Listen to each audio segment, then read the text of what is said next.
និយាយអំពីការលក់ដូររបស់ញ៉ាំវិញពុកម៉ែបងប្អូននៅពេលដែលយើងចេះច្នៃអ្វីដែលជាចំណុចពិសេសក៏ដូចជាថ្មីប្លែកវិញមិនខ្វះទេមួយដូចនៅកន្លែងគាត់នេះអញ្ចឹងគឺអ្វីដែលពិសេសជាប្រភេទស្បែកជ្រូកក៏ពុកម៉ែបងប្អូនស្បែកជ្រូកនេះគឺថា10នាក់ទៅតម្រង់រកទាំង10នាក់តែម្ដងណាដោយសារតែវាទន់ល្មើយឆ្ងាញ់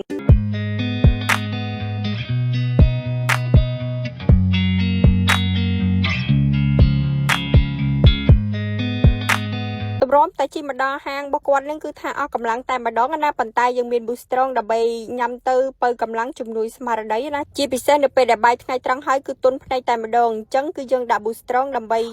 ដាក់ទៅស្វាងចេះបើកម្លាំងណាហើយសម្រាប់ពុកម៉ែបងប្អូនដែលចង់ញ៉ាំបាយថ្ងៃនៅណាឆ្ងាញ់គឺអាចមកកន្លែងគាត់បានគឺគាត់លក់ដល់ម៉ោង12ថ្ងៃត្រង់ពុកម៉ែបងប្អូនដោយ Twister អញ្ចឹងគឺបាយថ្ងៃត្រង់គឺតម្រង់មកកន្លែងគាត់តែម្ដងដោយសារនៅកន្លែងគាត់គឺពិសេសត្រង់ថា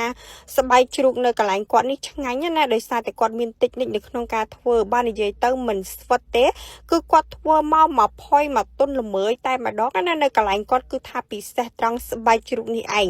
ដែលគេដាក់រហស្សនាមឲ្យថាបាយស្បែកជ្រូកនៅម្ដុំទួលស្លែងហ្នឹងណាហើយគាត់ផ្លាស់ប្ដូរទីតាំងមកនៅកន្លែងថ្មីនេះគឺយូរឆ្នាំម្ដាយហើយនិយាយទៅប្រវត្តិលក់បាយគាត់ខ្ទង់20-30ឆ្នាំហើយបងប្អូនហើយសម្រាប់បាយកន្លែងគាត់នេះគឺចាប់ផ្ដើមបើកលក់ពីម៉ោង6ព្រឹករហូតដល់ម៉ោង12ថ្ងៃត្រង់ណាអញ្ចឹងគឺថាម៉ោងបាយថ្ងៃត្រង់អីគឺអាចមករកកន្លែងគាត់បានហើយអ្វីដែលសំខាន់កុំភ្លេចមកឲ្យទាន់ស្បែកជ្រូកក៏ពុកម៉ែបងប្អូនដោយសារតែស្បែកជ្រូកនៅទីនេះគឺតែមកអត់ទាន់អស់តែម្ដងណាសម្រាប់តម្លៃវិញមួយចានគឺ5000ប៉ុន្តែបើពុកម៉ែបងប្អូនហៅអាពិសេសអីគឺថាលុយលោកទៅតាមហ្នឹងណាសម្រាប់បាយយើងថែមមួយចានគឺ2000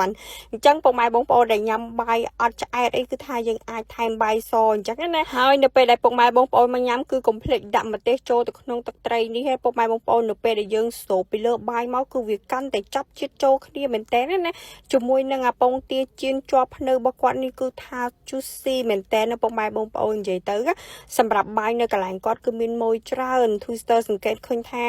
ម៉ូយរបស់គាត់ចូលហូរហែអត់ចេះដាច់ទេដោយសារតែគាត់ចេះវិធីតាក់ចិត្តម៉ូយជាពិសេសគឺស្បែកជ្រូកនឹងឯងដូច Twister អញ្ចឹងនៅពេលដែលបានមកញ៉ាំហើយគឺយើងខ្លាចងុយគេងទៅពេលអញ្ចឹងទៅដាក់ boost strong មួយទៅដើម្បីជំនួយស្មារតីណាព្រោះថានៅពេលដែលយើងញ៉ាំ boost strong គឺកាន់តែមានកម្លាំងជំនួយស្មារតីកុំឲ្យងងុយគេងអញ្ចឹងយើងញ៉ាំបាយហើយយើងអាចបន្តការងារទៅមុខបានទៀតណាអញ្ចឹងសម្រាប់ពុកម៉ែបងប្អូនដែលចង់ញ៉ាំបាយស្រូបដែលឆ្ងាញ់អាចមកទីនេះបានវីដេអូយើងមានតែប៉ុណ្្នឹងទេ